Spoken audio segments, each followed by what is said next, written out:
Companheiros, eu estou aqui com o companheiro Christian, da Ali Guia, da Associação de Guias do Rio de Janeiro, que organizaram um ato aqui em defesa do turismo na cidade do Rio de Janeiro e dos direitos dos trabalhadores guias.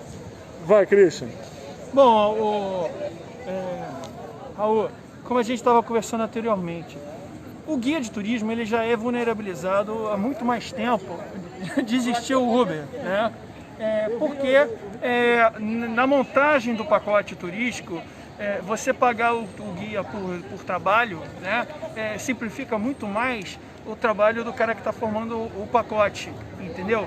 E a lei do MEI, do microempresário individual, sempre foi usada desde 2009 para instar os trabalhadores a fazer uma empresa, mas que na verdade era usada para contornar a legislação trabalhista, e cada vez mais a gente está vendo a pejotização como um fenômeno não só na nossa categoria, como diversas outras categorias. Mas o guia de turismo, porque ele está com o turista ali na ponta, ele se sente realmente um empreendedor, ele que promove uma experiência de qualidade para o turista. Então, é muito importante para o desenvolvimento do turismo, agora já mudando um pouco de assunto, o guia de turismo, se você perguntar para ele o que é importante para ele, eu diria que é a questão da mobilidade. O turista, ele chega e ele entra com um transporte, um ônibus, um micro-ônibus, um ônibus, uma van, e ele não consegue embarcar e desembarcar os seus turistas nos principais pontos turísticos com comodidade para ele e para o turista. E só para vocês sentirem um pouco, assim, que eu peguei um exemplo que eu estava mostrando para o Raul, você tem um monumento aqui que celebra os mortos na intentona comunista de 35, que na verdade, eu não vou aqui julgar o mérito do monumento, por favor, mas na verdade ele foi muito mais importante para criar um estacionamento, ali para os funcionários da concessão do Pão de Açúcar, do que para embelezar a praça que já era bonita. Entende o que eu quero dizer? Hoje, ou seja, eles utilizam o espaço público para atender as necessidades privadas. Exatamente. Do IME, né? Ali na frente eu consigo... Da ESG. Não, ali na frente, exatamente. Passaram-se 30, 40, 50 anos e a ESG vai aumentando a sua necessidade por estacionamento, e eles vão sempre tirando as áreas de transbordos dos usuários do Pão de Açúcar. Mas eu não vou entrar no mérito certo ou errado. Uma dúvida, aqueles ônibus que estão parados lá na frente, ônibus militares, eles costumam ficar ali a semana eles ficam inteira. direto, é um estacionamento na prática. Quase um estacionamento, entendeu? E mais uma vez, eu não estou julgando os caras, os militares, eles fazem o que é mais cômodo para eles. Falta uma integração do poder público com eles, com nós, com todo mundo, para dizer, olha, militares, olha, prefeitura, isso aqui é só o segundo monumento mais visitado da cidade, o Pão de Açúcar. Precisa de uma área de transbordo. E aí, para as Olimpíadas, eles fizeram essa melhoria, que realmente houve uma melhora perto do que era anteriormente. Mas se a cidade continuar sendo marcada pelo patrimonialismo que principalmente na gestão das coisas turísticas, logo vai vir aqui o pessoal da escola de guerra naval aqui requisitar esse espaço como estacionamento para os seus ônibus. E é a mesma coisa lá no Cais do Porto, no Cristo Redentor, você transbordar, é pior ainda, você não existe área de transbordo de passageiros em Copacabana. Você para um ônibus de turismo na frente de um hotel, em fila dupla, e você tem que rezar para a polícia não parar, para você conseguir embarcar passageiros que estão estacionados, que estão hospedados no hotel, nos hotéis, sendo que 70% dos hotéis da cidade são aonde? São em Copacabana. Então, a falta desse tipo... Olha, gente, eu vou falar uma coisa, Raul, o que atrai turista é mobilidade. O turista vai onde é fácil de ir. Se não for fácil de ir, o turista não vai. Você sabe por que a Catedral Metropolitana do Rio de Janeiro, que aliás, é um monumento muito bonito, mas ele não seria um dos 5 maiores pontos de visitação do Rio de Janeiro se não fosse o único lugar que não se cria casa para separar o ônibus de turismo, é lá, na Catedral Metropolitana. Entendeu? Ele é bonito? Justifica o movimento que tem? Se não fosse pelo fato do ônibus poder parar lá sem problema, não justifica. Então, na prática, a realidade que nós temos a cidade, a prefeitura, o poder público não atua de forma a disciplinar os espaços públicos para garantir, por exemplo, que os trabalhadores de turismo consigam exercer sua função de forma mais adequada. Exatamente. E pior até expõe o próprio turista a desconfortos desnecessários. Normalmente a coisa fica toda na... É o dono da van que acaba pagando a multa, é o guia que acaba atrasando, ele não consegue entregar o pacote porque ele não consegue transbordar direito, o tour está sempre atrasado. Para a população da cidade, acha que o turismo, adora um turismo, mas não quer uma van de turismo parada na porta do seu prédio, entendeu? Todo mundo adora, mas ninguém quer, porque acaba sendo chato, incomoda e cria um preconceito em torno do profissional de turismo que está sempre querendo ver o lado dele. Na verdade, ele está querendo entregar um pacote de serviços pelo qual ele foi contratado para fazer. E essa falta de integração entre o poder público, chamar, olha só, aqui param os táxis, aqui param as vans, aqui param... engraçado, existem espaços públicos que seriam perfeitos, inclusive para gerar mais renda. Quer ver o Maracanã? O Maracanã cobra um absurdo para você parar o teu ônibus lá para fazer uma visita. Eu te digo uma coisa, de noite, tirando o dia de jogo, aquele espaço ali dentro do Maracanã fica todo vazio. Eles podiam fazer um estacionamento público de ônibus à noite, só à noite, por exemplo. Aí o Estado tem que licitar, conversar com a prefeitura, conversar com um monte de grupos de interesse. Grupos de interesses, mas você vê essas coisas saindo lá fora. Então, se eles conseguem, por que nós não conseguimos também? Você quer um exemplo? O Museu do Louvre, pouca gente sabe, mas tem você descobriu isso da pior forma possível, né? Você estava me falando. Tem um estacionamento para 80 ônibus embaixo do Museu do Louvre, cara, com toda essa história de preservar um dos principais movimentos do país e tal. Isso não impediu eles de construir um estacionamento para 80 ônibus embaixo do Museu do Louvre.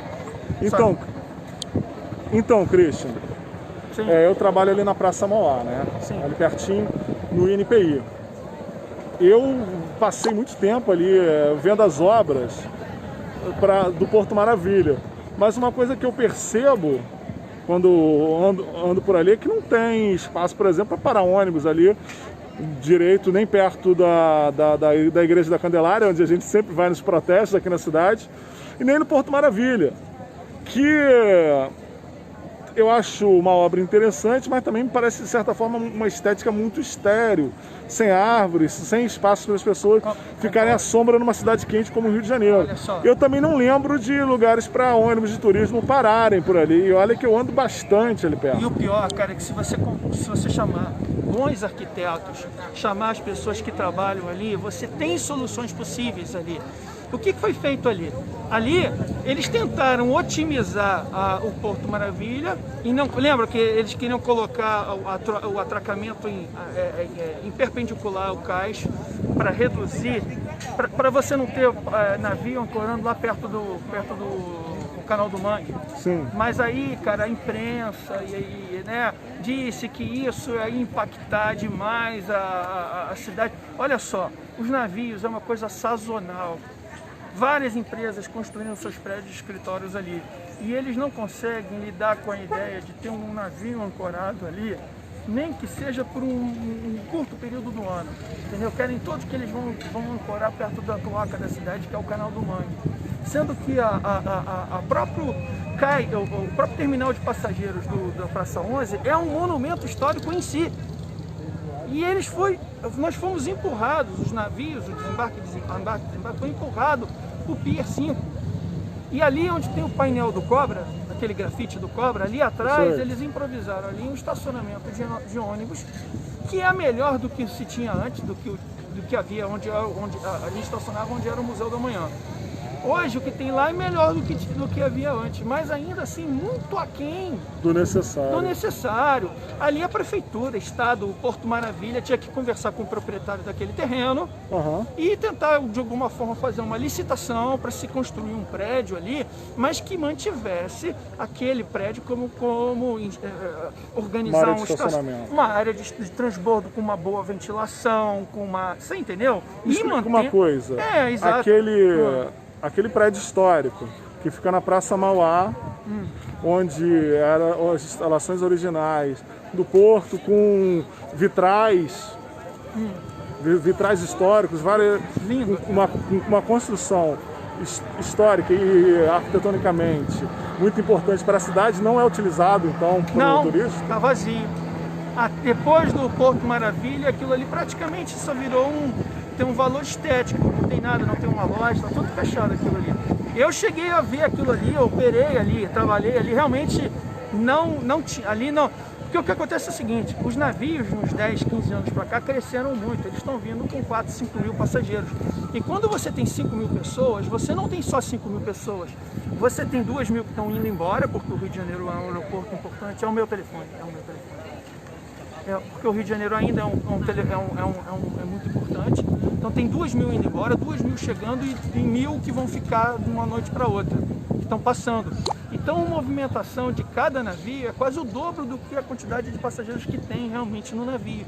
Os caras simplesmente chegaram ali, colocaram o Museu da Manhã, não tem nenhum projeto, tudo improvisado assim, os passageiros vão entrar por aqui, o ônibus vai fazer a volta ali, não existe, não fizeram isso, esqueceram. Os táxis, eles devem achar que os passageiros iam todos pegar a sua mala e entrar no VLT e ir para o aeroporto de VLT, cara. Mas aonde que eles acham que o passageiro de navio, que é uma faixa etária mais alta, que é um passageiro normalmente estrangeiro, cada passageiro de navio, por mais impactante que seja o navio, Raul, na questão ambiental, para a questão ambiental, inclusive trabalhista, a exploração uma hiperexploração do trabalhador, isso é verdade, tá? Isso é uma coisa que tem que ser olhada, mas você não dá as costas para 5 mil turistas estrangeiros com 200, 300 dólares dispostos a gastar por cada dia que fica no Rio de Janeiro.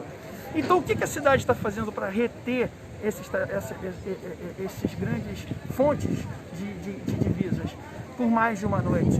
Você entendeu? Vamos conversar com o Porto, só o Estado, só o município tem conversar com os outros stakeholders, com os outros personagens, vamos trazer tudo, olha... Conta rápida, 1 milhão por dia. Numa conta rápida, 1 milhão por dia, exatamente. Se cada dia, uma noite a mais, umas 2 noites a mais que você consegue reter esses passageiros no Rio de Janeiro, é quase 1 milhão de dólares que está entrando na cidade por navio, que está entrando na cidade via restaurante, via guia de turismo, via o cara da van, via o cara do hotel. E são atividades eminentemente intensivas em mão de obra, né? Porque o turista vai no restaurante, aí tem o garçom, tem o cozinheiro, e aquela área ali, perto do porto, você tem toda uma série de espaços históricos, como por exemplo a Pedra do Sal, que também são subaproveitados e não são apoiados pelo poder público. Eu concordo com você, mas vamos supor que um navio... essa questão de turismo de base comunitária, turismo com alto valor cultural agregado, são muito importantes, mas aí cabe a você entender o que é a função da Secretaria de Cultura, de Educação e de Turismo. Porque quando eles tiram dinheiro, quando uma prefeitura tira dinheiro de um monumento histórico, de um museu, que era financiado através de um convênio da prefeitura, eles vão buscar o dinheiro que não está entrando através do turista.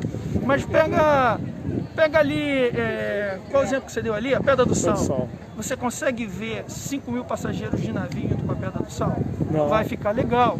Quer dizer, a gente tem que entender os limites. Alguns até podem ir. Isso. Um ou outro vai parar para almoçar no Gracioso, na Gamboa. Outro vai para Copacabana. A maioria vai para Copacabana ou para cá. Então, o grande X da questão é a mobilidade. Você tem que espalhar as pessoas. Você tem que criar condições para daquele ponto, favorecer que as pessoas se espalhem pelas cidades. Deixa que os atrativos se encarregam de puxar essas pessoas para si. Os atrativos se encarregam, os atrativos eles se constroem em cima da infraestrutura de mobilidade. Essa é a minha opinião, porque eu, como guia de excursão internacional, é assim que eu vejo países muito menos atrativos que a gente conseguir uma quantidade de turistas muito maior. Bem, companheiro, muito obrigado.